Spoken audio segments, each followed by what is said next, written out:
सत श्री अकाल जी, स्वागत है थोड़ा साडे प्लेटफॉर्म मास्टर क्लासिस पटियाला ते। सो अज असी एक बड़ा इंपॉर्टेंट टॉपिक जिहड़ा है वो कंप्लीट करना है।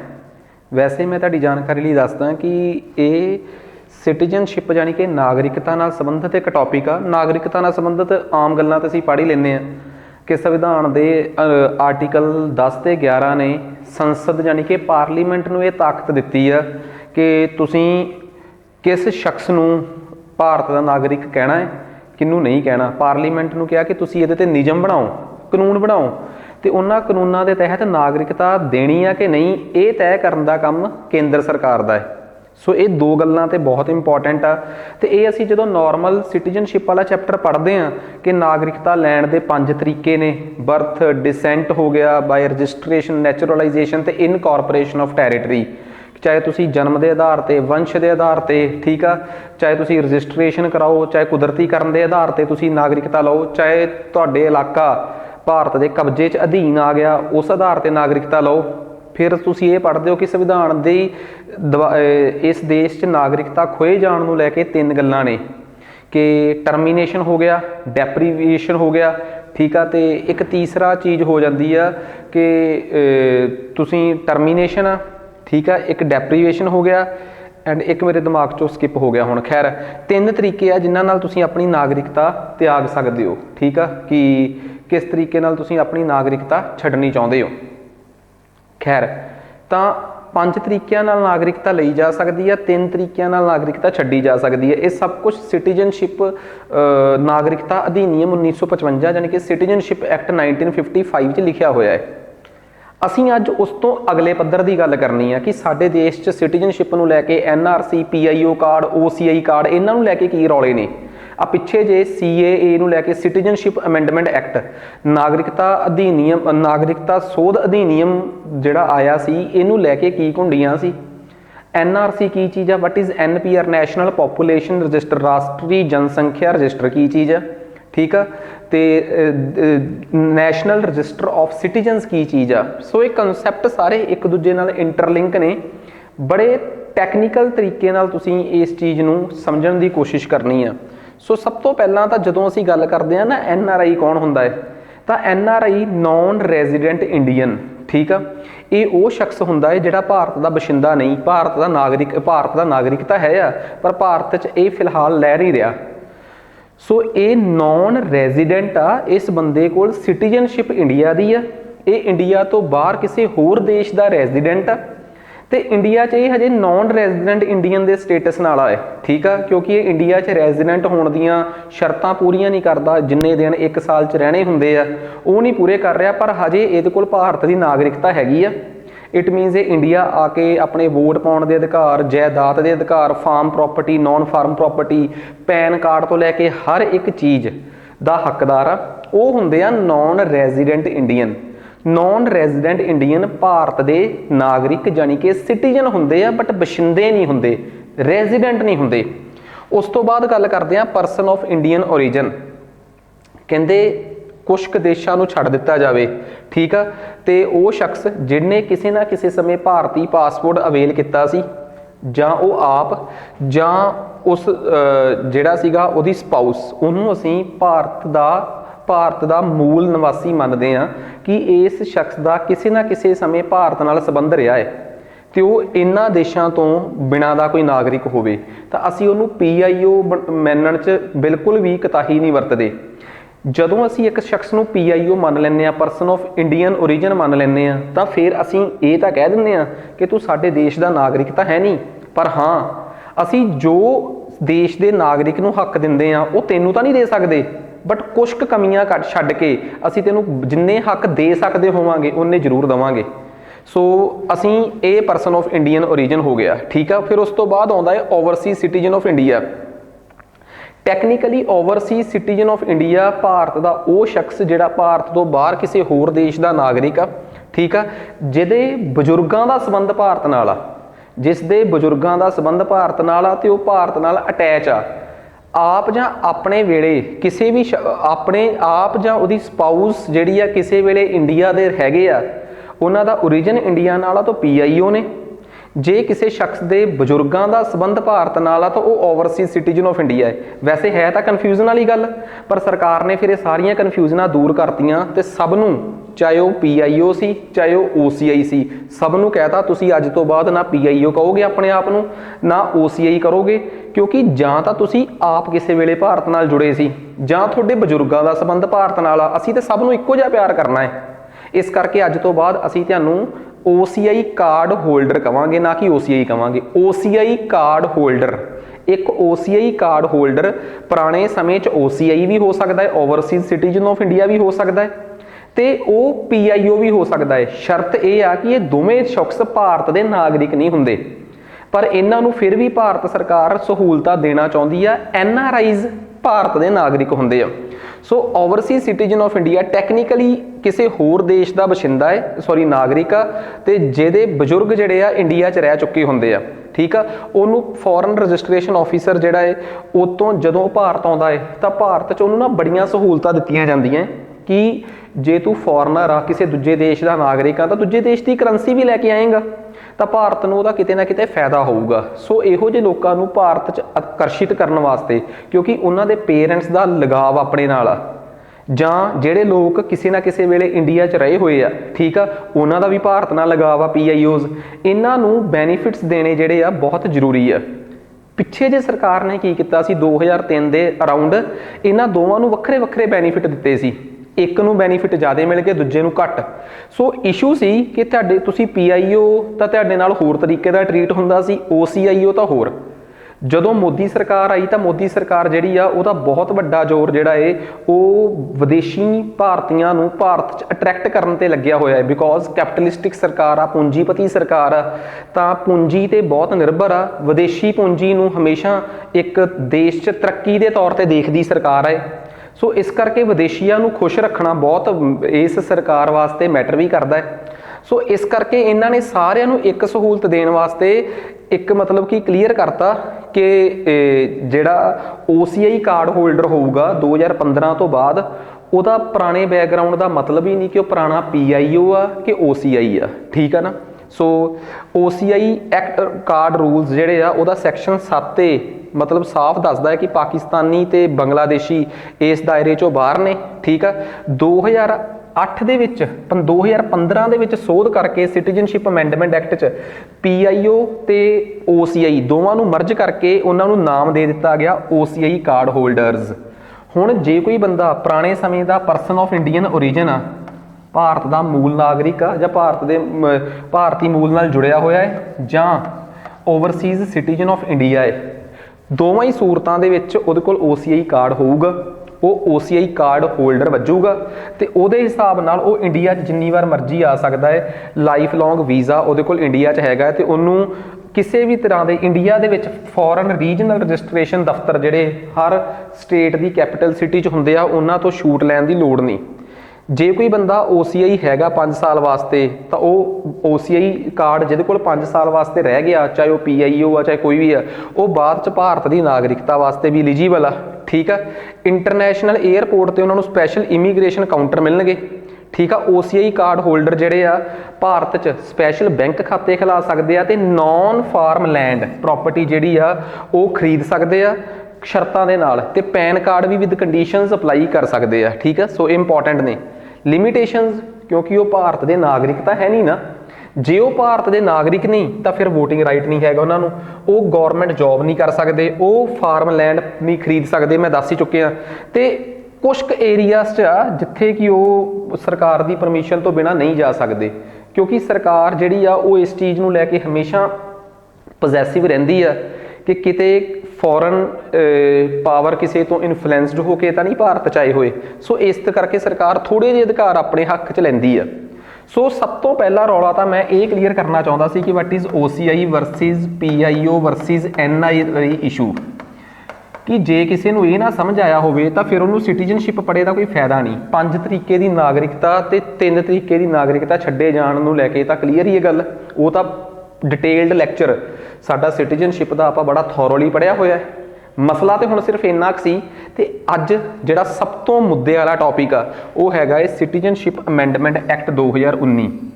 ਜਿਹਨੂੰ ਕਿਹਾ ਜਾਂਦਾ ਹੈ ਨਾਗਰਿਕਤਾ ਸੋਧ ਅਧੀਨਿਯਮ 2019, ਜਿਹਦੇ ਤਹਿਤ ਕੀ ਕੀਤਾ ਗਿਆ ਹੈ, ਭਾਰਤ ਦੇ ਵਿੱਚ ਨਾ ਇੱਕ ਬੜਾ ਅਨਸੈਕੂਲਰ ਕੰਮ, ਗੈਰ ਧਰਮ ਨਿਰਪੱਖ ਕੰਮ ਜਿਹੜਾ ਸੀਗਾ ਉਹ ਸਿਰੇ ਚਾੜਿਆ ਸਰਕਾਰ ਨੇ। ਅਸਲ 'ਚ ਕੀ ਆ, ਭਾਰਤ ਦੇ ਵਿੱਚ ਸੰਵਿਧਾਨ ਜਿਹੜਾ ਹੈ ਨਾ ਉਹ ਇਹ ਕਹਿੰਦਾ ਹੈ ਕਿ ਤੁਸੀਂ ਨਾ ਇਹੋ ਜਿਹਾ ਕੋਈ ਕੰਮ ਨਾ ਕਰੋ ਜਿਹੜਾ ਧਰਮ ਨਿਰਪੱਖਤਾ ਦੇ ਖਿਲਾਫ ਹੋਵੇ। ਠੀਕ ਆ, ਹੁਣ ਕਿੱਸਾ ਸੁਣਿਓ। ਮੋਦੀ ਸਰਕਾਰ ਜਦੋਂ ਦੇਸ਼ 'ਚ 2014 ਦੀਆਂ ਚੋਣਾਂ ਲੜ ਕੇ ਆ ਰਹੀ ਸੀ ਨਾ, ਉਹਨਾਂ ਸਮਿਆਂ 'ਚ ਮੋਦੀ ਸਰਕਾਰ ਇੱਕ ਵਾਅਦਾ ਕਰਦੀ ਆ ਕਿ ਅਸੀਂ ਭਾਰਤ 'ਚ ਰਹਿਣ ਵਾਲੇ ਹਿੰਦੂਆਂ ਨੂੰ ਜਾਂ ਗੈਰ ਮੁਸਲਮਾਨਾਂ ਨੂੰ ਉਹਨਾਂ ਦੇ ਹੱਕ ਦਿਵਾਵਾਂਗੇ। ਇਹ ਭਾਰਤ 'ਚ ਗੈਰ ਮੁਸਲਮਾਨ ਕੌਣ ਨੇ, ਕਿੱਥੋਂ ਆਏ ਆ? ਜਿਹੜੇ ਬਾਹਰੀ ਮੁਸਲਮਾਨ ਆ, ਕੁਛ ਪਾਕਿਸਤਾਨ 'ਚੋਂ ਆਏ ਆ, ਕੁਛ ਅਫਗਾਨਿਸਤਾਨ ਤੋਂ ਆਏ ਆ, ਕੁਛ ਬੰਗਲਾਦੇਸ਼ ਤੋਂ ਆਏ ਆ, ਜਾਂ ਕੁਛ ਇੱਧਰੋਂ ਉੱਧਰੋਂ ਆਏ ਆ। ਸੋ ਪਾਕਿਸਤਾਨ, ਅਫਗਾਨਿਸਤਾਨ ਤੇ ਬੰਗਲਾਦੇਸ਼ ਤੋਂ ਆਉਣ ਵਾਲੇ ਗੈਰ ਮੁਸਲਮਾਨ ਕੌਣ ਹੋ ਗਏ ਭਲਾ? ਕਿ ਜਿਨ੍ਹਾਂ 'ਚ ਆਪਣੇ ਹਿੰਦੂ ਆ ਗਏ, ਸਿੱਖ ਆ ਗਏ, ਜੈਨੀ ਆ ਗਏ, ਬੋਧੀ ਆ ਗਏ, ਪਾਰਸੀ ਆ ਗਏ। ਸੋ ਕੁਛ ਧਰਮ ਇਹ ਹੋ ਗਏ। ਠੀਕ ਆ, ਇਹਨਾਂ ਨੂੰ ਆਪਾਂ ਗੈਰ ਮੁਸਲਮਾਨਾਂ ਦੀ ਕੈਟੇਗਰੀ 'ਚ ਗਿਣ ਲੈਂਦੇ ਆ। ਕਹਿੰਦੇ ਇਹ ਜਿਹੜੇ ਗੈਰ ਮੁਸਲਮਾਨ ਨੇ, ਇਹਨਾਂ ਗੈਰ ਕ੍ਰਿਸਚਨਸ ਆ ਗਏ। ਠੀਕ ਆ, ਇਹ ਜਿੰਨੇ ਵੀ ਗੈਰ ਮੁਸਲਮਾਨ ਨੇ ਜਿਹੜੇ ਇਹਨਾਂ ਇਲਾਕਿਆਂ 'ਚੋਂ ਆਏ ਹੋਏ ਆ, ਇਹਨਾਂ ਗੈਰ ਮੁਸਲਮਾਨਾਂ ਨੂੰ ਅਸੀਂ ਭਾਰਤ ਦੇ ਵਿੱਚ ਨਾਗਰਿਕਤਾ ਦਾ ਗਿਫਟ ਦੇਣਾ ਚਾਹੁੰਦੇ ਆ। ਠੀਕ ਆ, ਪਰ ਇੱਕ ਗੱਲ ਆ, ਭਾਰਤ 'ਚ ਵਿਦੇਸ਼ੀ ਬੰਦਾ ਜੇ ਬਾਹਰੋਂ ਆਉਂਦਾ ਹੈ, ਉਹਦੇ ਕੋਲ ਨਾਗਰਿਕਤਾ ਲੈਣ ਦੇ ਕਈ ਅਧਿਕਾਰ ਨੇ। 5 ਤਰੀਕਿਆਂ ਨਾਲ ਨਾਗਰਿਕਤਾ ਮਿਲਦੀ ਹੈ, ਬਾਏ ਬਰਥ, ਬਾਏ ਡਿਸੈਂਟ, ਜਾਂ ਉਹਦਾ ਵੰਸ਼ਜ ਇੰਡੀਆ ਦਾ ਹੋਵੇ। ਇਹ ਵੀ ਇੱਥੇ ਫਾਰਮੂਲਾ ਫਿੱਟ ਨਹੀਂ ਕਿਹਾ ਕਿਉਂਕਿ ਕੋਈ ਉੱਜੜ ਕੇ ਬਾਹਰਲੇ ਦੇਸ਼ੋਂ ਆਇਆ। ਬਾਏ ਬਰਥ, ਉਹਦਾ ਜਨਮ ਵੀ ਇੰਡੀਆ 'ਚ ਨਹੀਂ ਹੋਇਆ ਕਿਉਂਕਿ ਉੱਜੜ ਕੇ ਬਾਹਰੋਂ ਆਇਆ। ਉਹਨਾਂ ਦੇ ਇਲਾਕੇ 'ਤੇ ਭਾਰਤ ਨੇ ਕਬਜ਼ਾ ਵੀ ਨਹੀਂ ਕੀਤਾ। ਇਨਕੋਰਪੋਰੇਸ਼ਨ ਆਫ ਟੈਰੀਟਰੀ, ਜਿਵੇਂ ਗੋਆ 'ਤੇ ਕਬਜ਼ਾ ਕਰਕੇ ਗੋਆ ਦੇ ਲੋਕਾਂ ਨੂੰ ਭਾਰਤੀ ਬਣਾ ਲਿਆ ਸੀ।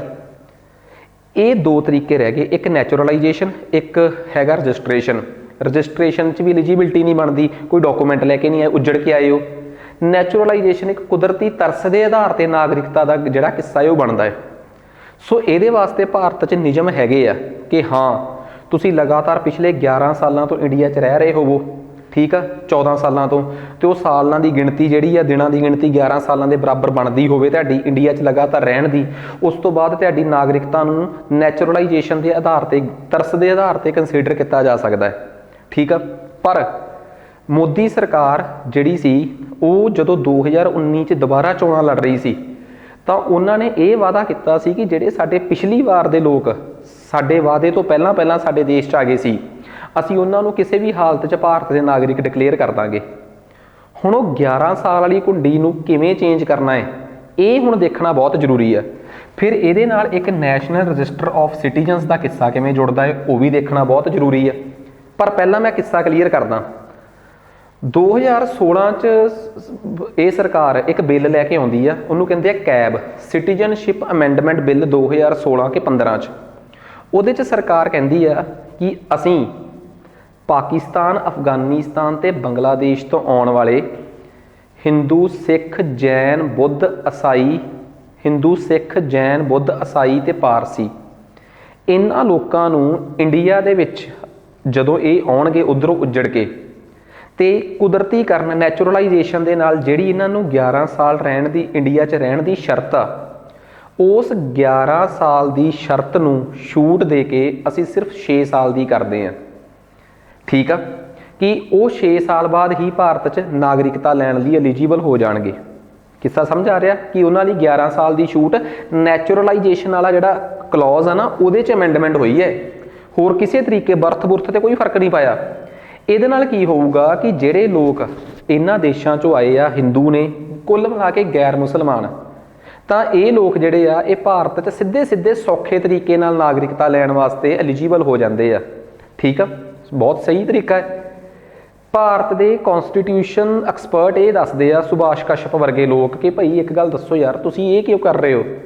ਤੁਸੀਂ ਇੱਥੋਂ ਭਾਰਤ ਨੂੰ ਕਿਉਂ ਗੈਰ ਧਰਮ ਨਿਰਪੱਖ ਦਾ ਸਾਬਤ ਕਰਨ ਦੀ ਕੋਸ਼ਿਸ਼ ਕਰ ਰਹੇ ਹੋ ਕਿ ਭਾਰਤ ਬਰਾਦਰੀਆਂ ਦੇਖ ਕੇ ਟਾਰਗੇਟ ਕਰਦਾ ਹੈ? ਇਹ ਤਾਂ ਟਰੰਪ ਵਾਲੀ ਗੱਲ ਹੋ ਗਈ ਕਿ ਇਰਾਕ ਤੋਂ ਫਲਾਣੇ ਧਰਮ ਦੇ ਬੰਦੇ ਜਿਹੜੇ ਆ ਉਹ ਜਹਾਜ਼ 'ਚ ਬਹਿ ਸਕਦੇ ਆ ਤੇ ਫਲਾਣੇ ਧਰਮ ਵਾਲੇ ਨਹੀਂ।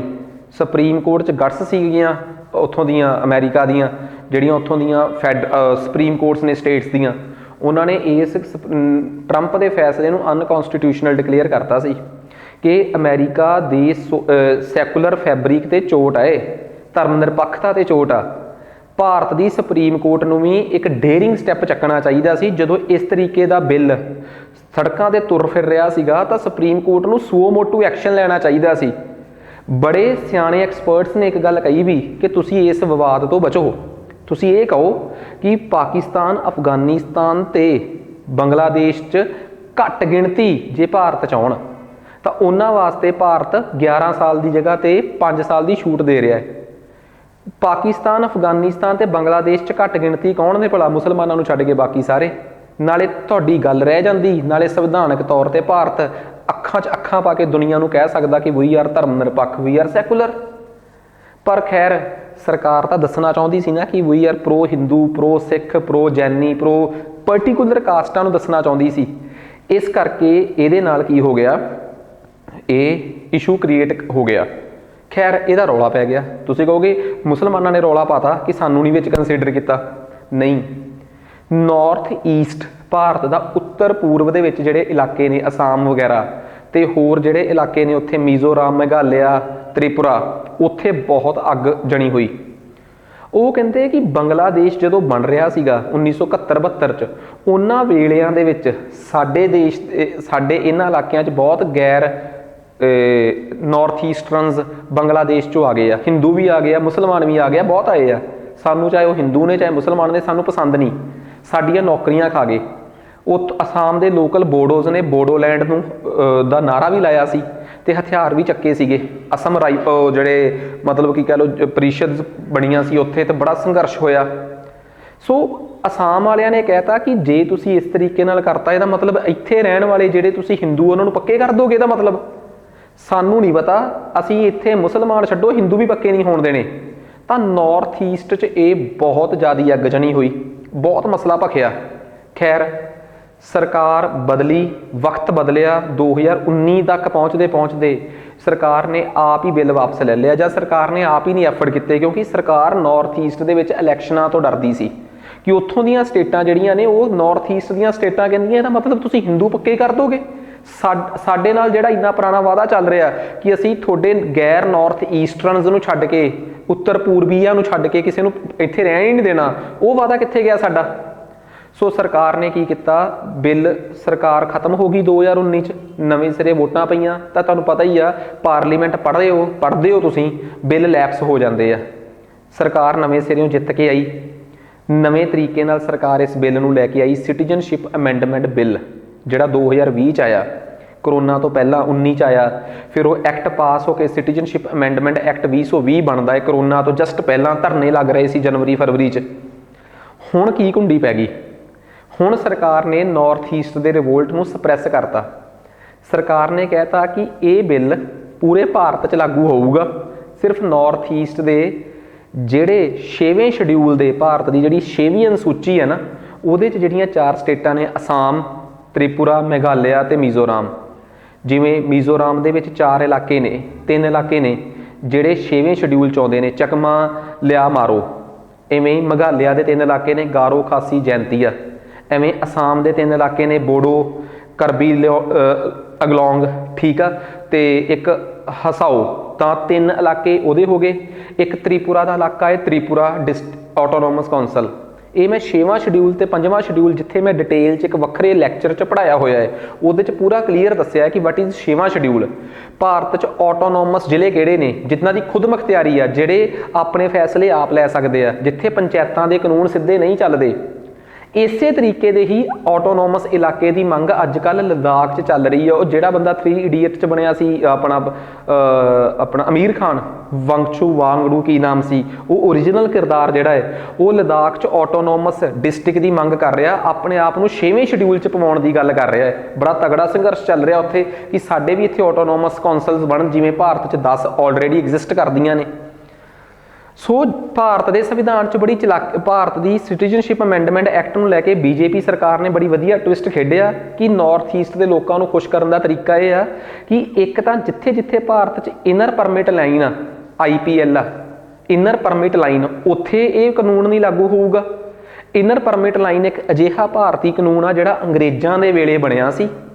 ਅੰਗਰੇਜ਼ਾਂ ਨੇ ਭਾਰਤ ਦੇ ਨਾਰਥ ਈਸਟ ਦੇ ਉਹਨਾਂ ਇਲਾਕਿਆਂ 'ਚ ਜਿੱਥੇ ਟਰਾਈਬਲਸ ਰਹਿੰਦੇ ਆ, ਜਿਵੇਂ ਨਾਗਾਲੈਂਡ, ਅਰੁਣਾਚਲ ਪ੍ਰਦੇਸ਼ 'ਚ ਲਾਇਆ ਸੀ ਕਿ ਇੱਥੇ ਪੁੱਛੇ ਬਿਨਾਂ ਤੁਸੀਂ ਅੰਦਰ ਨਹੀਂ ਜਾ ਸਕਦੇ, ਕਿਉਂਕਿ ਇੱਥੋਂ ਦੇ ਲੋਕ ਨਾ ਦੁਨੀਆ ਤੋਂ ਵੱਖਰੇ ਆ, ਇੰਟਰਫੇਅਰ ਨਹੀਂ ਕਰ ਸਕਦੇ। ਅੱਜ ਵੀ ਇਨਰ ਪਰਮਿਟ ਲਾਈਨ 'ਚ ਨਾਗਾਲੈਂਡ, ਅਰੁਣਾਚਲ ਪ੍ਰਦੇਸ਼ ਦੇ ਕਈ ਇਲਾਕੇ ਆਉਂਦੇ ਆ। ਸੋ ਜਿਹੜੇ ਇਲਾਕੇ ਇਨਰ ਪਰਮਿਟ ਲਾਈਨ 'ਚ ਆ ਗਏ, ਇੱਕ ਤਾਂ ਉਹਨਾਂ 'ਤੇ ਇਹ ਕਾਨੂੰਨ ਲਾਗੂ ਨਹੀਂ ਹੋਊਗਾ, ਉੱਥੋਂ ਦੇ ਲੋਕ ਠੰਡੇ ਹੋ ਗਏ ਕਿ ਠੀਕ ਆ ਚਲੋ ਸਾਡੇ 'ਤੇ ਕਾਨੂੰਨ ਲਾਗੂ ਨਹੀਂਗਾ। ਤੇ ਇੱਕ 6ਵੇਂ ਸ਼ਡਿਊਲ, ਆ 4 ਸਟੇਟਾਂ ਮਿਜ਼ੋਰਮ, ਮੇਘਾਲਿਆ, ਠੀਕ ਆ, ਇਹਨਾਂ ਦੇ ਜਿਹੜੇ ਇਲਾਕੇ ਤਾਂ ਆਟੋਨੋਮਸ ਕਾਉਂਸਲ 'ਚ ਆਉਂਦੇ ਆ, ਉੱਥੇ ਤਾਂ ਕਾਨੂੰਨ ਠੰਡਾ ਹੋ ਗਿਆ, ਰੌਲਾ ਠੰਡਾ ਹੋ ਗਿਆ, ਬਾਕੀ ਜਗ੍ਹਾ 'ਤੇ ਫਿਰ ਵੀ ਪੈ ਰਿਹਾ ਸੀ। ਫਿਰ ਸਰਕਾਰ ਨੇ ਬਹਾਨੇ ਜੇ ਬਣਾ ਕੇ ਉਹਨਾਂ ਨੂੰ ਵੀ ਕਹਿਤਾ ਕਿ ਤੁਹਾਡੇ 'ਤੇ ਵੀ ਲਾਗੂ ਨਹੀਂ ਕਰਾਂਗੇ। ਕੁੱਲ ਮਿਲਾ ਕੇ ਨਾਰਥ ਈਸਟ ਵਾਲੇ ਬੰਦੇ ਵੀ ਸਾਈਡ 'ਤੇ ਕੱਢਤੇ, ਇਨਰ ਪਰਮਿਟ ਲਾਈਨ ਵਾਲੇ ਬੰਦੇ ਵੀ ਬਾਹਰ ਕੱਢਤੇ, ਤੇ 6ਵੇਂ ਸ਼ਡਿਊਲ ਵਾਲੇ ਬਾਕੀ ਸਾਰੇ ਭਾਰਤ 'ਤੇ ਇਹ ਕਾਨੂੰਨ ਲਾਗੂ ਕਰਤਾ। ਤੇ ਲਾਗੂ ਕੀਤਾ ਕਿਵੇਂ? ਜਿਸ ਦਿਨ 2019 ਨੂੰ ਇਹ ਕਾਨੂੰਨ ਬਣਾਇਆ ਗਿਆ, ਠੀਕ ਆ, ਕਿ ਉਹਨਾਂ ਨੂੰ ਸਾਫ਼ ਕਹਿ ਦਿੱਤਾ ਗਿਆ ਕਿ ਵੈਸੇ ਤਾਂ ਤੁਹਾਨੂੰ 5 ਸਾਲ ਦੀ ਛੂਟ ਦਿੱਤੀ ਜਾ ਰਹੀ ਹੈ, ਕਿ 31 ਮਾਰਚ 2019 ਤੋਂ 5 ਸਾਲ ਪਿੱਛੇ 31 ਮਾਰਚ 2014 ਨੂੰ ਚੱਲੋ। ਜਿਹੜੇ ਬੰਦੇ ਇਸ ਤੋਂ ਪਹਿਲਾਂ ਭਾਰਤ 'ਚ ਆ ਗਏ ਉਹ ਸਿੱਧੇ ਨੈਚੁਰਲਾਈਜੇਸ਼ਨ ਦੇ ਨਾਲ ਐਲੀਜੀਬਲ ਆ, ਕਿਉਂਕਿ ਉਹਨਾਂ ਨੂੰ ਆ ਮਗਰਲੇ 5 ਸਾਲਾਂ ਦੀ ਸਿੱਧੀ ਛੂਟ ਮਿਲ ਗਈ ਹੈ। ਤਾਂ ਵਿਚਲੇ 5 ਸਾਲ ਕਾਊਂਟ ਕਰਨ ਦੀ ਲੋੜ ਹੀ ਨਹੀਂ, ਕਿਉਂਕਿ ਤੁਹਾਡੇ ਵਾਸਤੇ ਰੂਲ 11 ਸਾਲ ਦਾ ਨਹੀਂਗਾ, 6 ਸਾਲ ਦਾ ਰਹਿ ਗਿਆ। 5 ਸਾਲ ਦੀ ਸਿੱਧੀ ਛੂਟ ਦੇਤੀ। ਇਟ ਮੀਨਸ 31 ਮਾਰਚ 2014 ਨੂੰ ਤੋਂ ਪਹਿਲਾਂ ਜਿਹੜੇ ਲੋਕ ਭਾਰਤ 'ਚ ਆਏ ਆ, ਪਰ ਸ਼ਰਤ ਇਹ ਆ ਕਿ ਉਹ ਪਾਕਿਸਤਾਨ, ਬੰਗਲਾਦੇਸ਼ ਤੇ ਅਫਗਾਨਿਸਤਾਨ ਤੋਂ ਹੋਣੇ ਚਾਹੀਦੇ ਆ, ਤੇ ਉਹ ਹਿੰਦੂ, ਸਿੱਖ, ਜੈਨ, ਬੁੱਧ, ਕ੍ਰਿਸਚਨ ਤੇ ਈਸਾਈ ਜਿਹੜੀਆਂ 6 ਬਰਾਦਰੀਆਂ ਨੇ, ਮਤਲਬ ਉਹਨਾਂ ਤੋਂ ਹੋਣੇ ਚਾਹੀਦੇ ਆ। ਇਸ ਬਿੱਲ 'ਚ ਸਭ ਤੋਂ ਵੱਡਾ ਫਲॉ ਹੀ ਇਹ ਸੀਗਾ, ਕਮੀ ਇਹ ਸੀਗੀ ਕਿ ਇਹ 'ਚ ਬਰਾਦਰੀਆਂ ਨੂੰ ਪਰਟੀਕੂਲਰਲੀ ਕਿਹਾ ਗਿਆ ਸੀ ਤੇ ਇੱਕ ਪਰਟੀਕੂਲਰ ਬਰਾਦਰੀ ਨੂੰ ਛੱਡਿਆ ਗਿਆ ਸੀ। ਹੁਣ ਕਈ ਲੋਕ ਇਹ ਕਹਿ ਦਿੰਦੇ ਆ ਕਿ ਚਲੋ ਠੀਕ ਆ, ਮੁਸਲਮਾਨ ਛੱਡਣੇ ਸੀ, ਯਹੂਦੀ ਕਿੱਥੇ ਗਏ, ਜਾਂ ਹੋਰ ਜਿਹੜੇ ਛੋਟੇ-ਮੋਟੇ ਧਰਮਾਂ, ਨਾਸਤਕ ਲੋਕ ਕਿੱਧਰ ਗਏ। ਸੋ ਫਲॉज ਸੀਗੇ ਸਿਟੀਜ਼ਨਸ਼ਿਪ ਐਕਟ ਦੇ ਵਿੱਚ। ਸੋ ਇਸ ਚੀਜ਼ ਨੂੰ ਲੈ ਕੇ ਸੁਪਰੀਮ ਕੋਰਟ 'ਚ ਚੈਲੰਜ ਆ। ਇੱਕ ਧਰਮ ਨਿਰਪੱਖ ਦੇਸ਼ ਦੀ ਸੁਪਰੀਮ ਕੋਰਟ ਹੁਣ ਇਹਦੇ 'ਤੇ ਕੀ ਫੈਸਲਾ ਸੁਣਾਊਗੀ, ਇਹ ਤਾਂ ਹੁਣ ਸੁਪਰੀਮ ਕੋਰਟ ਹੀ ਦੱਸੂਗੀ। ਪਰ ਮੈਂ ਤੁਹਾਨੂੰ ਸਿਟੀਜ਼ਨਸ਼ਿਪ ਐਕਟ ਦੀ ਪੂਰੀ ਕੁੰਡੀ ਦੱਸਤੀ ਕਿ ਇਸ ਬਿੱਲ ਦੇ ਵਿੱਚ ਇਹ ਕਿਹਾ ਗਿਆ ਸੀ ਕਿ ਨੌਨ ਮੁਸਲਿਮਸ ਜਿਹੜੇ 31 ਦਸੰਬਰ 2014 ਤੋਂ ਪਹਿਲਾਂ ਭਾਰਤ ਆ ਗਏ, ਕਿਹੜੀਆਂ ਬਰਾਦਰੀਆਂ, ਹਿੰਦੂ, ਸਿੱਖ, ਬੁੱਧ, ਜੈਨ, ਪਾਰਸੀ ਤੇ ਕ੍ਰਿਸਚਨ, ਤੇ ਜਿਹੜੇ ਕਿਹੜੇ ਦੇਸ਼ 'ਚੋਂ ਆਏ ਆ, 3 ਦੇਸ਼ਾਂ 'ਚੋਂ ਆਏ ਆ, ਪਾਕਿਸਤਾਨ, ਬੰਗਲਾਦੇਸ਼ ਤੇ ਅਫਗਾਨਿਸਤਾਨ, ਉਹਨਾਂ ਵਾਸਤੇ 31 ਮਾਰਚ 2019 ਤੱਕ ਉਹਨਾਂ ਨੂੰ 19 ਤੱਕ ਰਹਿਣ ਦੀ ਲੋੜ ਨਹੀਂ। ਉਹ 2031 ਦੀ 14 ਮਾਰਚ ਤੱਕ, 2014 ਦੀ 31 ਮਾਰਚ ਤੱਕ ਤੋਂ ਪਹਿਲਾਂ ਵਾਲੇ ਸਾਰੇ ਪੱਕੇ ਕਰ ਦਿਓ। ਇਟ ਮੀਨਸ ਉਹਨਾਂ ਵਾਸਤੇ, ਉਹਨਾਂ ਮੁਸਲਮਾਨਾਂ ਨੂੰ ਛੱਡ ਕੇ ਬਾਕੀ ਸਾਰਿਆਂ ਵਾਸਤੇ ਪੱਕੇ ਹੋਣ ਦਾ ਰਾਹ ਖੁੱਲ੍ਹ ਗਿਆ, ਠੀਕ ਆ। ਉਧਰੋਂ ਅਸੀਂ ਅਸਾਮ ਦੇ ਨਾਲ ਇਹ ਵਾਅਦਾ ਕਰ ਰੱਖਿਆ ਸੀ। ਅਸਾਮ ਦੇ ਨਾਲ ਰਾਜੀਵ ਗਾਂਧੀ ਨੇ 1985 'ਚ ਇੱਕ ਅਕੋਰਡ ਕੀਤਾ ਸੀ, ਸਮਝੌਤਾ ਕੀਤਾ ਸੀ ਕਿ ਤੁਹਾਡੇ ਦੇਸ਼ 'ਚੋਂ ਗੈਰ ਅਸਾਮੀ ਕੱਢ ਕੇ ਭਜਾਵਾਂਗੇ, ਅਸੀਂ ਇੱਥੇ ਰਜਿਸਟਰ ਬਣਾਵਾਂਗੇ, NRC, national register of citizens, ਜਿਹਦੇ 'ਚ ਜਿਹੜਾ ਬੰਦਾ ਇੰਡੀਆ ਦਾ ਸਿਟੀਜ਼ਨ ਹੋਊਗਾ ਉਹੀ ਇੱਥੇ ਰਹੂਗਾ, ਬਾਕੀ ਸਾਰੇ ਅਸੀਂ ਬਾਹਰ ਬੰਗਲਾਦੇਸ਼ ਨੂੰ ਦੇ ਦਾਂਗੇ। ਅਸੀਂ ਬੰਗਲਾਦੇਸ਼ ਨਾਲ ਵੀ ਇਹ ਐਗਰੀਮੈਂਟ ਕਰ ਲਿਆ ਸੀ ਕਿ ਅਸੀਂ ਵਾਪਸ ਭੇਜ ਦੇਣੇ ਆ। 1985 'ਚ ਜਦੋਂ ਅਸਾਮ ਦੇ ਵਿੱਚ ਦੰਗੇ ਬਹੁਤ ਹੋ ਗਏ, ਉੱਥੋਂ ਦੇ ਲੋਕਾਂ ਨੇ, ਬੱਚਿਆਂ ਨੇ ਹਥਿਆਰ ਚੱਕ ਲਏ, ਬੋਡੋਲੈਂਡ ਵਾਲਿਆਂ ਨੇ, ਵੱਖਰੇ ਦੇਸ਼ ਦੇ ਨਾਂ 'ਤੇ, ਤਾਂ ਫਿਰ ਅਸਾਮ ਦੇ ਉਹਨਾਂ ਖਾੜਕੂ ਲੋਕਾਂ ਨਾਲ ਭਾਰਤ ਦੀ ਸਰਕਾਰ ਨੇ NRC ਦੇ ਵਾਸਤੇ ਸਮਝੌਤਾ ਕਰ ਲਿਆ 85 'ਚ, ਕਿ ਜਿਹੜੇ ਲੋਕ ਇੱਕ ਬੈਂਚਮਾਰਕ ਤਰੀਕ ਰੱਖ ਲਈ 1971 ਦੀ, ਸ਼ਾਇਦ 24 ਅਪ੍ਰੈਲ ਕੇ 25 ਅਪ੍ਰੈਲ 1971, ਜਦੋਂ ਉਹਨੂੰ ਬੰਗਲਾਦੇਸ਼ ਦੇ ਨਾਮ ਤੇ ਪਾਕਿਸਤਾਨ ਨਾਲ ਲੜਾਈ ਸ਼ੁਰੂ ਹੁੰਦੀ ਹੈ, ਉਸ ਤਰੀਕ ਤੋਂ ਜਿਹੜੇ ਬਾਅਦ ਲੋਕ ਮਾਈਗ੍ਰੇਟ ਹੋਏ ਆ, ਕਹਿੰਦੇ ਉਹਨਾਂ ਦੀ ਪਹਿਚਾਣ ਕਰਕੇ ਵਾਪਸ ਭੇਜੇ ਜਾਣਗੇ। ਇਹ 1985 'ਚ ਵਾਅਦਾ ਕੀਤਾ ਕਿ ਜਿਹੜੇ ਲੋਕ ਉਸ 1971 ਦੀ ਉਸ ਤਰੀਕ ਨੂੰ ਆਏ ਆ, 24 ਅਪ੍ਰੈਲ ਕੇ 25 ਅਪ੍ਰੈਲ ਸੀ ਸ਼ਾਇਦ, ਉਹ ਸਾਰੇ ਅਸੀਂ ਵਾਪਸ ਭੇਜ ਦਾਂਗੇ। 1985 'ਚ ਵਾਅਦਾ ਕੀਤਾ ਤੇ ਇਹ ਵਾਅਦਾ ਕਿਸੇ ਸਰਕਾਰ ਨੇ ਪੂਰਾ ਨਹੀਂ ਕੀਤਾ, ਤੇ ਮੋਦੀ ਸਰਕਾਰ ਇਹੀ ਕਹਿ ਰਹੀ ਸੀ ਕਿ NRC ਅਸੀਂ ਕਰਾਵਾਂਗੇ, ਅਸੀਂ ਉਹ NRC, national register of citizens the register ਅਸੀਂ ਬਣਵਾਵਾਂਗੇ, ਠੀਕ ਆ, ਅਸੀਂ ਉਸ ਰਜਿਸਟਰ ਦੇ ਵਿੱਚ ਦੇਖਾਂਗੇ। ਹੁਣ NRC ਖਤਰਨਾਕ ਆ ਕਿ ਚੰਗੀ ਗੱਲ ਆ? ਬਿਲਕੁਲ ਚੰਗੀ ਗੱਲ ਆ। ਭਾਰਤ ਦੇ ਨਾਗਰਿਕਾਂ ਦਾ ਇੱਕ ਰਜਿਸਟਰ ਹੋਣਾ ਚਾਹੀਦਾ ਜਿਸ 'ਚ ਭਾਰਤ ਦੇ ਨਾਗਰਿਕ ਪਹਿਚਾਣੇ ਜਾਣੇ ਚਾਹੀਦੇ ਆ। ਜੇ ਉਹ ਭਾਰਤ ਦੇ ਨਾਗਰਿਕ ਨਹੀਂ, ਕੱਢ ਦਿਓ ਬਾਹਰ। ਪਰ ਜਦੋਂ ਉਹ ਸਿਟੀਜ਼ਨਸ਼ਿਪ ਅਮੈਂਡਮੈਂਟ ਐਕਟ ਦੇ ਨਾਲ ਜੁੜ ਜਾਂਦਾ ਹੈ, ਫਿਰ ਉਹ ਬੜਾ ਖਤਰਨਾਕ ਹੋ ਜਾਂਦਾ ਹੈ। ਕਿਉਂ? ਹੁਣ ਇੱਕ ਐਗਜ਼ਾਮਪਲ ਦਿੰਦਾ ਮੈਂ ਤੁਹਾਨੂੰ, ਬੜੀ ਸਿੰਪਲ ਜੀ। ਇੱਕ ਬੰਦਾ 2012 ਚ ਮੁਸਲਮਾਨ ਆ ਉਹ ਅਫਗਾਨਿਸਤਾਨ ਤੋਂ ਉੱਜੜ ਕੇ ਆਇਆ ਤੇ ਇੱਕ ਹਿੰਦੂ ਉੱਜੜ ਕੇ ਆਇਆ। ਠੀਕ ਆ, ਹਿੰਦੂ ਆ ਜਿਹੜਾ ਉਹ CAA ਦੀ ਨਵੀਂ ਅਮੈਂਡਮੈਂਟ ਦੇ ਹਿਸਾਬ ਨਾਲ ਐਲੀਜੀਬਲ ਹੋ ਗਿਆ ਭਾਰਤ ਦਾ ਨਾਗਰਿਕ ਬਣਨ ਵਾਸਤੇ। ਉਹ ਉੱਜੜਿਆ ਹੋਇਆ ਬੰਦਾ ਭਾਰਤ 'ਚ ਆਇਆ, ਭਾਰਤ 'ਚ ਨਾਗਰਿਕ ਬਣ ਗਿਆ। ਠੀਕ ਆ, ਤਾਂ ਉਹ ਬੰਦਾ NRC ਦੇ ਰਜਿਸਟਰ 'ਚ ਨਹੀਂ ਆਊਗਾ ਕਿਉਂਕਿ ਉਹ ਤਾਂ ਭਾਰਤ ਦਾ ਨਾਗਰਿਕ ਆ ਹੁਣ ਕਾਇਦੇ ਦੇ ਮੁਤਾਬਕ। ਠੀਕ ਆ, ਪਰ ਉਹ ਮੁਸਲਮਾਨ ਜਿਹੜਾ 2012 ਚ ਉੱਜੜ ਕੇ ਭਾਰਤ ਆਇਆ ਹੈ ਉਹ NRC ਉਹ ਸਿਟੀਜ਼ਨਸ਼ਿਪ ਅਮੈਂਡਮੈਂਟ ਐਕਟ ਦੀ ਸਹੂਲਤ ਦੇ ਮੁਤਾਬਕ ਹਜੇ ਭਾਰਤ 'ਚ ਨਾਗਰਿਕਤਾ ਅਪਲਾਈ ਨਹੀਂ ਕਰ ਸਕਦਾ ਨੈਚੁਰਲਾਈਜੇਸ਼ਨ ਨਾਲ। ਉਹਦੇ 11 ਸਾਲ ਪੂਰੇ ਨਹੀਂ ਹੋਏ ਹਜੇ, ਉੱਪਰੋਂ ਉਹਦੀ NRC ਵੀ ਚਲਾਤੀ ਨਾਲ ਹੀ ਤੇ ਉਹ ਛਾਂਟਿਆ ਗਿਆ। ਇਟ ਮੀਨਸ ਇਹ ਨਹੀਂ ਤੁਹਾਨੂੰ ਫੀਲ ਹੋ ਰਿਹਾ ਕਿ ਜੇ NRC ਤੇ CAA ਨੂੰ ਇਕੱਠਾ ਹੀ ਜੋੜ ਦਿੱਤਾ ਜਾਵੇ ਤਾਂ ਭਾਰਤ 'ਚੋਂ ਇੱਕ ਵੱਖਰੀ ਪਰਟੀਕੂਲਰ ਬਰਾਦਰੀ ਨੂੰ ਚੁਣ ਕੇ ਅੱਡ ਕੀਤਾ ਜਾ ਰਿਹਾ ਹੈ ਤੇ ਵਾਪਸ ਫੋਰਨ ਟ੍ਰਿਬਿਊਨਲਸ ਦੇ ਵਿੱਚ ਉਹਨਾਂ ਦੇ ਕੇਸ ਚਲਾਏ ਜਾ ਰਹੇ ਆ। ਭਾਰਤ 'ਚ ਇੱਕ ਫੋਰਨ ਟ੍ਰਿਬਿਊਨਲ ਐਕਟ 1946 ਆ ਜਿਹਦੇ ਤਹਿਤ ਇਹ ਤੈਅ ਕੀਤਾ ਜਾਂਦਾ ਹੈ ਕਿ ਕੌਣ ਭਾਰਤ ਦਾ ਨਾਗਰਿਕ ਆ ਤੇ ਕੌਣ ਨਹੀਂ। ਜਿਹੜਾ ਨਾਗਰਿਕ ਨਹੀਂਗਾ ਉਹਨੂੰ ਜਿਹੜੇ ਡਿਟੈਂਸ਼ਨ ਸੈਂਟਰ ਆ ਚਲੋ ਉਹਦੇ 'ਚ ਜਿਵੇਂ ਅਮਰੀਕਾ 'ਚ ਬਣੇ ਹੋਏ ਆ, ਫਿਰ ਉੱਥੋਂ ਬਾਅਦ ਉਹਨਾਂ ਦੇ ਦੇਸ਼ ਵਾਪਸ ਭੇਜ ਦਿੰਦੇ ਆ। ਸੋ ਕਿੱਡੀ ਮਾੜੀ ਗੱਲ ਆ, ਕਿੱਡੀ ਖਤਰਨਾਕ ਗੱਲ ਆ ਕਿ ਇੱਕ ਦੇਸ਼ ਜਿਹੜਾ ਸਾਰੀ ਦੁਨੀਆ ਨੂੰ ਅੱਜ ਤੱਕ ਆਪਣੇ ਕੋਲ ਸਮਾਉਂਦਾ ਰਿਹਾ ਉਹਨੂੰ ਲੈ ਕੇ ਅੱਜ ਜੇ ਇਹ ਗੱਲ ਕਹੀਏ ਠੀਕ ਆ ਕਿ ਸਾਡੀਆਂ ਆਪਣੀਆਂ ਤੰਗੀਆਂ ਪਰੇਸ਼ਾਨੀਆਂ ਬਹੁਤ ਨੇ, ਅਸੀਂ ਬਾਹਰਲੇ ਨਾਗਰਿਕਾਂ ਨੂੰ ਆਪਣੇ ਦੇਸ਼ 'ਚ ਨਹੀਂ ਜਗ੍ਹਾ ਦੇ ਸਕਦੇ, ਪਰ ਭਾਰਤ 'ਚ ਜਗ੍ਹਾ ਨਾ ਦੇਣ ਵਾਸਤੇ ਧਰਮ ਕਦੇ ਵੀ ਕ੍ਰਾਈਟੇਰੀਆ ਨਹੀਂ ਹੋ ਸਕਦਾ। ਪੂਰੀ ਦੁਨੀਆ 'ਚ ਮੁਸਲਮਾਨਾਂ ਦੇ ਬਹੁਤ ਦੇਸ਼ ਆ, ਇਸ ਕਰਕੇ ਅਸੀਂ ਮੁਸਲਮਾਨਾਂ ਦਾ ਠੇਕਾ ਨਹੀਂ ਲਿਆ। ਇਹੋ ਜਿਹੀਆਂ ਗੱਲਾਂ ਅਸੀਂ ਦੂਜਿਆਂ ਦਾ ਠੇਕਾ ਨਹੀਂ ਲਿਆ। ਪਹਿਲਾਂ ਸਾਡੀਆਂ ਧਾਰਮਿਕ ਸੰਸਥਾਵਾਂ ਨੂੰ ਸਿੱਖਾਂ ਵਾਸਤੇ ਰੋਟੀ ਪਾਣੀ ਦਾ ਪ੍ਰਬੰਧ ਕਰਨਾ ਚਾਹੀਦਾ ਹੈ। ਇਹੋ ਜਿਹੀ ਸੋਚ ਕਦੋਂ ਦੀ ਹੋ ਗਈ ਸਾਡੀ? ਅਸੀਂ ਜਿਸ ਦੇਸ਼ 'ਚ ਪਲੇ ਹਾਂ, ਜਿਨ੍ਹਾਂ ਧਰਮਾਂ 'ਚ ਨਾਲ ਸਾਡਾ ਵਾਹ ਵਾਸਤਾ ਰਿਹਾ ਹੈ, ਇੱਥੇ ਐਡੀ ਸੋਚ ਦੇ ਮਾਲਕ, ਐਡੀ ਨਿਕੰਮੀ ਸੋਚ ਦੇ ਮਾਲਕ ਤਾਂ ਕਦੀ ਨਹੀਂ ਸੀ ਹੋਏ। ਜਿਹੜੀ ਨਿਕੰਮੀ ਸੋਚ ਦੇ ਮਾਲਕ ਅੱਜ ਕੱਲ੍ਹ ਦੇ ਯੂਥ ਨੂੰ ਕੁਛ ਲੋਕ ਆਪਣੇ ਮਗਰ ਲਾ ਰਹੇ ਆ। ਸੋ ਧਰਮਾਂ ਦੇ ਨਾਂ 'ਤੇ ਤਾਂ ਕਦੀ ਵੀ ਇਸ ਦੇਸ਼ 'ਚ ਮਾਹੌਲ ਖਰਾਬ ਨਹੀਂ ਹੋਇਆ। ਇਸ ਦੇਸ਼ ਮੁਗਲਾਂ ਦੇ ਵੇਲੇ ਵੀ ਰਿਹਾ, ਮੁਗਲਾਂ ਤੋਂ ਪਹਿਲਾਂ ਸਲਤਨਤ ਦੇ ਵੇਲੇ ਰਿਹਾ ਹੈ, ਉਸ ਤੋਂ ਪਹਿਲਾਂ ਹਿੰਦੂ ਰਾਜਿਆਂ ਦੇ ਵੇਲੇ ਰਿਹਾ ਹੈ, ਸਿੱਖ ਰਾਜ ਇਹਨਾਂ ਨੇ ਦੇਖਿਆ, ਨਾਰਥ ਵੈਸਟ ਪੰਜਾਬ ਨੇ, ਨਾਰਥ ਵੈਸਟ ਇੰਡੀਆ ਨੇ ਸਿੱਖ ਰਾਜ ਦੇਖਿਆ ਹੈ। ਇਹੋ ਜਿਹਾ ਦੰਗਈਆਂ ਵਾਲਾ ਮਾਹੌਲ ਜਿਹੜਾ ਅੱਜ ਬਣ ਗਿਆ ਹੈ, ਠੀਕ ਆ, ਆਪਣੇ ਧਰਮ ਨੂੰ ਲੈ ਕੇ ਬਹੁਤ ਜ਼ਿਆਦਾ ਪੋਜੈਸਿਵ ਹੋ ਜਾਣਾ, ਇਹ ਚੀਜ਼ਾਂ ਤਾਂ ਨਹੀਂ ਸਰਕਾਰ ਅਸੀਂ ਕਦੀ ਦੇਖੀਆਂ ਜਾਂ ਅਸੀਂ ਇਤਿਹਾਸ 'ਚ ਕਦੀ ਪੜ੍ਹੀਆਂ। ਚਲੋ ਅਸੀਂ ਉਸ ਉਮਰ 'ਚ ਨਹੀਂ ਗਏ ਕਿ ਅਸੀਂ ਦੇਖਿਆ ਹੋਵੇ, ਪਰ ਇਤਿਹਾਸ ਤਾਂ ਪੜ੍ਹਿਆ ਹੈ। ਸੋ ਇਹ ਚੀਜ਼ਾਂ ਬਹੁਤ ਇੰਪੋਰਟੈਂਟ ਨੇ। ਤਾਂ ਮੈਂ ਇੱਕ ਗੱਲ ਕਲੀਅਰ ਕਰਦਾ ਕਿ ਇਹ ਕਾਨੂੰਨ ਇਨਰ ਪਰਮਿਟ ਲਾਈਨ 'ਚ ਨਹੀਂ ਲੱਗੂਗਾ ਤੇ 6ਵੇਂ ਸ਼ਡਿਊਲ ਦੇ 10 ਆਟੋਨੋਮਸ ਇਲਾਕਿਆਂ 'ਚ ਨਹੀਂ ਲੱਗੂਗਾ। ਇਨਰ ਪਰਮਿਟ ਲਾਈਨ ਉਹ ਇਲਾਕਾ ਹੈ ਜਿੱਥੇ ਭਾਰਤ ਦੇ ਵਿੱਚ ਬਿਨਾਂ ਸਟੇਟ ਦੇ ਵਿੱਚ ਸਰਕਾਰ ਦੀ ਪਰਮਿਸ਼ਨ ਤੋਂ ਬਿਨਾਂ ਤੁਸੀਂ ਜਾ ਨਹੀਂ ਸਕਦੇ। ਨਾਰਥ ਈਸਟ ਦੇ ਕੁਝ ਇਲਾਕੇ ਨੇ ਐਵੇਂ ਦੇ। ਇਸ ਤੋਂ ਬਿਨਾਂ 6ਵੀਂ ਅਨੁਸੂਚੀ ਅਸਾਮ, ਮੇਘਾਲਿਆ, ਮੀਜ਼ੋਰਮ, ਇੱਕ ਇੱਥੇ ਆਟੋਨੋਮਸ ਕੌਂਸਲ ਆ, ਗਾਰੋ ਖਾਸੀ ਜੈਂਤੀ ਆ ਇੱਥੇ ਆ, ਚਕਮਾ ਮਾਰੋ ਲੈ ਇੱਥੇ ਆ, ਤੇ ਆਪਣਾ ਹਸਾਓ ਤੇ ਇੱਕ ਬੋਡੋਲੈਂਡ ਤੇ ਇੱਕ ਕਰਬੀ ਅਲੋਂਗ ਉਹ ਇੱਥੇ ਆ। ਸੋ 3 3 3 1 ਲਦਾਖ ਵੀ 6ਵੇਂ ਸ਼ਡਿਊਲ 'ਚ ਹੋਣ ਦੀ ਗੱਲ ਕਰ ਰਿਹਾ ਹੈ। ਠੀਕ ਆ, ਸੋ ਆਹ ਸਾਰੀ ਘੁੰਡੀ ਮੈਂ ਤੁਹਾਨੂੰ ਕਲੀਅਰ ਕਰਤੀ ਕਿ ਕਿਹੜੀ ਕੰਡੀਸ਼ਨ ਸੀ 11 ਸਾਲ ਤੋਂ 5 ਸਾਲ ਵਾਲੀ ਜਿਹੜੀ ਛੂਟ ਸੀਗੀ ਉਹ ਕਿਵੇਂ ਉਹਨਾਂ 3 ਦੇਸ਼ਾਂ ਦੇ ਲੋਕਾਂ ਨੂੰ ਮਿਲ ਰਹੀ ਹੈ। ਠੀਕ ਆ, ਸੋ ਜਿਹਨੂੰ ਲੈ ਕੇ ਸੁਪਰੀਮ ਕੋਰਟ ਨੇ ਹਜੇ ਕੁਝ ਵੀ ਕਲੀਅਰ ਨਹੀਂ ਕੀਤਾ, ਕਿਉਂਕਿ ਇਸ ਦੇਸ਼ ਦੀ ਸੁਪਰੀਮ ਕੋਰਟ ਨੂੰ ਚਾਹੀਦਾ ਹੈ ਕਿ ਦੇਖੋ ਇੱਕ ਗੱਲ ਬੜੀ ਕਲੀਅਰ ਆ ਕਿ ਇਸ ਦੇਸ਼ 'ਚ ਸੁਪਰੀਮ ਕੋਰਟ ਨੂੰ ਚਾਹੀਦਾ ਹੈ ਕਿ ਉਹ ਆਪਣਾ ਸਟੈਂਡ ਕਲੀਅਰ ਕਰੇ।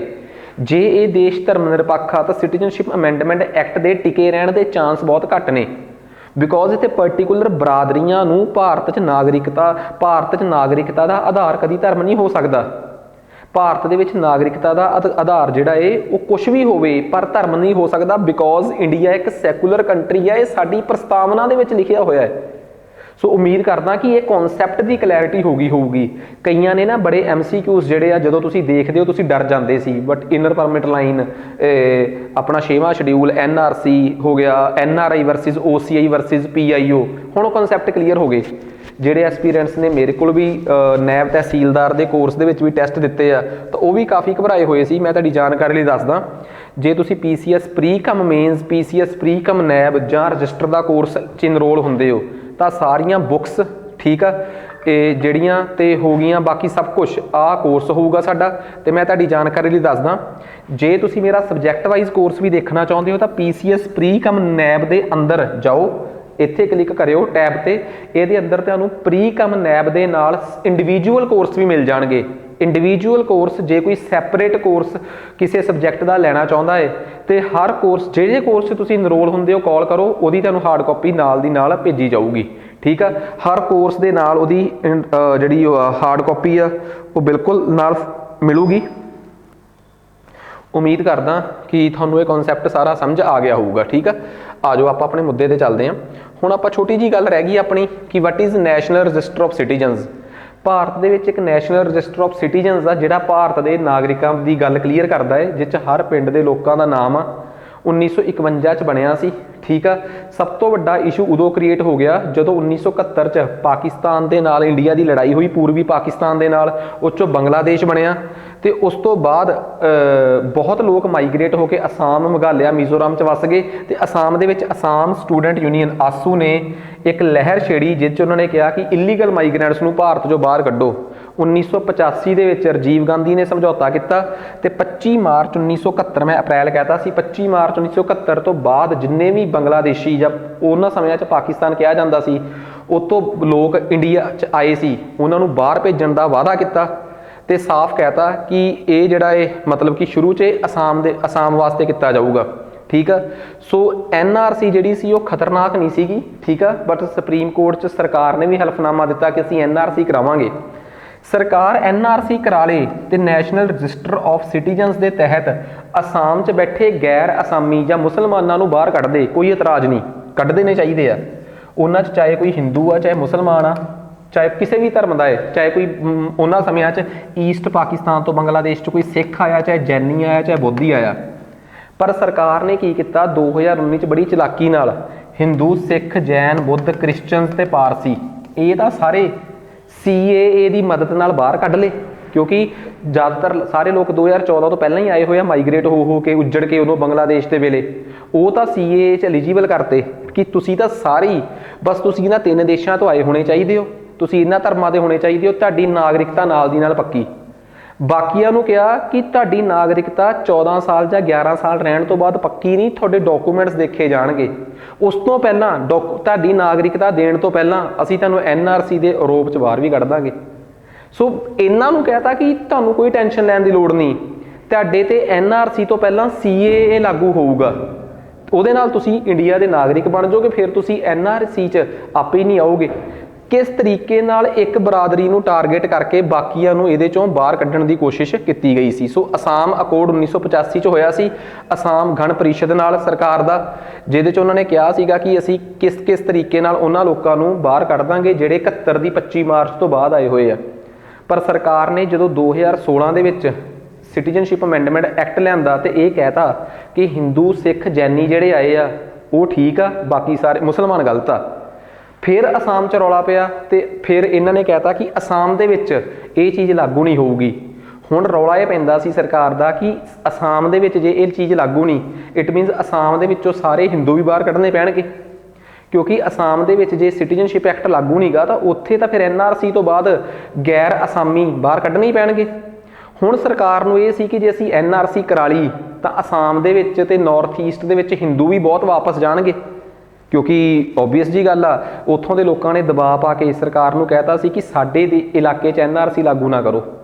फिर पूरे इंडिया के बाकी हिंदुआं च ये सुनेहा जाता है कि BJP तो अपने हिंदुआं दी भी है नहीं। सो सरकार जिहड़ी कि NRC नूं लैके इन्नी पोजैसिव सी, सिटीजनशिप अमेंडमेंट एक्ट नूं लैके जदों नॉर्थ ईस्ट का दबाव पैंदा दिखिया तो सरकार ने NRC का मुद्दा ही ठंडे बस्ते च पाता। सो ये कहानी सी NRC दी। ਇਹਦੇ ਤੋਂ ਬਿਨਾ ਇੱਕ NPR ਵੀ ਹੁੰਦਾ, ਨੈਸ਼ਨਲ ਪੋਪੂਲੇਸ਼ਨ ਰਜਿਸਟਰ, ਉਹਦਾ ਕੋਈ ਖਤਰਾ ਨਹੀਂ ਹੁੰਦਾ ਕਿਉਂਕਿ ਉਹ ਸਿਰਫ ਦੇਸ਼ ਦੇ ਬਸ਼ਿੰਦੇ ਗਿਣਦਾ ਹੈ। 2003 ਦੇ ਵਿੱਚ ਸਿਟੀਜ਼ਨਸ਼ਿਪ ਐਕਟ ਨੂੰ ਅਮੈਂਡ ਕਰਕੇ NPR ਲਿਆਂਦਾ ਗਿਆ ਸੀ। ਉਹ ਜਸਟ ਕੁਛ ਨਹੀਂ ਹੁੰਦਾ, ਜਸਟ ਦੇਸ਼ ਦੇ ਬਸ਼ਿੰਦਿਆਂ ਦੀ ਗਿਣਤੀ ਕਰਦਾ ਹੈ, ਚਾਹੇ ਕੋਈ ਦੇਸ਼ ਦਾ ਨਾਗਰਿਕ ਹੈ ਚਾਹੇ ਨਹੀਂ। ਇਹਦੇ ਨਾਲ ਕੀ ਆ ਕਿ ਦੇਸ਼ ਤੇ ਇਸ ਟਾਈਮ ਕਿੰਨਾ ਕੁ ਰਿਸੋਰਸਿਸ ਤੇ ਬੋਝ ਆ ਬਸ ਉਹਦਾ ਪਤਾ ਲੱਗ ਸਕੇ। ਸੋ NPR is totally different from NRC। NRC खतरनाक सी CAA नाल मिल के। इनर परमिट लाइन ते 6वां शेड्यूल की आ क्लीयर हो गया। OCI versus PIO versus NRI की आ क्लीयर हो गया। उम्मीद करदा कि किसी भी सबजैक्ट के टिपिकल तो टिपिकल टॉपिक नूं असीं बड़ी वधिया तरीके नाल एक्सप्लेन करांगे। जोग्राफी पढ़नी आ तो वीडियो के प्ले लिस्ट डिस्क्रिप्शन च जाओ, वीडियो की तुसीं चैक कर सकते हो। ਸਾਇੰਸ ਪੜ੍ਹਨੀ ਆ ਸਾਇੰਸ ਚੈੱਕ ਕਰ ਲਓ, ਮਾਡਰਨ ਹਿਸਟਰੀ ਪੜ੍ਹਨੀ ਆ ਮਾਡਰਨ ਹਿਸਟਰੀ ਚੈੱਕ ਕਰ ਲਓ, ਪੰਜਾਬ ਦੇਖਣਾ ਹੈ ਪੰਜਾਬ ਚੈੱਕ ਕਰ ਲਓ। ਜੇ ਤੁਹਾਨੂੰ ਲੱਗਦਾ ਹੈ ਕਿ ਵਾਕਈ ਜਿਹੜਾ ਸਬਜੈਕਟ ਤੁਹਾਨੂੰ ਮੇਰੇ ਤੋਂ ਕਰਨਾ ਚਾਹੀਦਾ ਹੈ, ਤੁਸੀਂ ਮਾਸਟਰ ਕਲਾਸਿਸ ਪਟਿਆਲਾ ਦੀ ਐਪ 'ਤੇ ਨੈਬ ਤਹਿਸੀਲਦਾਰ ਵਾਲੇ ਫੋਲਡਰ 'ਚ ਜਾਓ। ਟੈਬ ਦੇ ਵਿੱਚ ਜਿਹੜੀ ਟੈਬ ਬਣੀ ਹੋਊਗੀ ਉਹਦੇ ਅੰਦਰ ਸਬਜੈਕਟ ਵਾਈਜ਼ ਕੋਰਸ ਨੂੰ ਆਪਣੇ ਸਹੂਲਤ ਦੇ ਹਿਸਾਬ ਨਾਲ ਚੈੱਕ ਕਰ ਲਓ। ਜਿਹੜਾ ਕੋਰਸ 'ਚ ਇਨਰੋਲ ਹੁੰਦੇ ਹੋ ਉਹਦੀ ਹਾਰਡ ਕਾਪੀ ਲਈ ਤੁਸੀਂ ਸਾਨੂੰ ਕਾਲ ਕਰ ਸਕਦੇ ਹੋ। ਅੱਜ ਵਾਸਤੇ ਇੰਨਾ ਹੀ ਬਹੁਤ ਆ, ਅਤੇ ਕੋਸ਼ਿਸ਼ ਕਰਿਓ ਤੁਸੀਂ ਉਸੇ ਨੰਬਰ ਤੋਂ ਕਾਲ ਕਰੋ ਜਿਹੜੇ ਨੰਬਰ ਤੋਂ ਤੁਹਾਨੂੰ ਜਿਹੜਾ ਨੰਬਰ ਤੁਸੀਂ ਐਪ 'ਤੇ ਰਜਿਸਟਰਡ ਕੀਤਾ ਹੈ, ਤਾਂ ਕਿ ਅਸੀਂ ਕਨਫਰਮ ਕਰਕੇ ਤੁਹਾਨੂੰ ਤੁਹਾਡੀ ਹਾਰਡ ਕਾਪੀ ਭੇਜ ਸਕੀਏ। ਉਮੀਦ ਕਰਦੇ ਹਾਂ ਕਿ ਗੱਲ ਸਮਝ ਆ ਗਈ ਹੋਊਗੀ। ਅੱਜ ਵਾਸਤੇ ਇੰਨਾ ਹੀ ਬਹੁਤ ਆ। ਜਿਹੜੇ ਸਬਜੈਕਟ ਦਾ ਤੁਸੀਂ ਨੈਬ ਵਾਲੇ ਫੋਲਡਰ 'ਚੋਂ ਕੋਰਸ ਲਓਗੇ ਉਹਦੀ ਹਾਰਡ ਕਾਪੀ ਤੁਹਾਨੂੰ ਨਾਲ ਮਿਲੂਗੀ। ਅੱਜ ਵਾਸਤੇ ਇੰਨਾ ਹੀ ਬਹੁਤ ਆ। ਧੰਨਵਾਦ।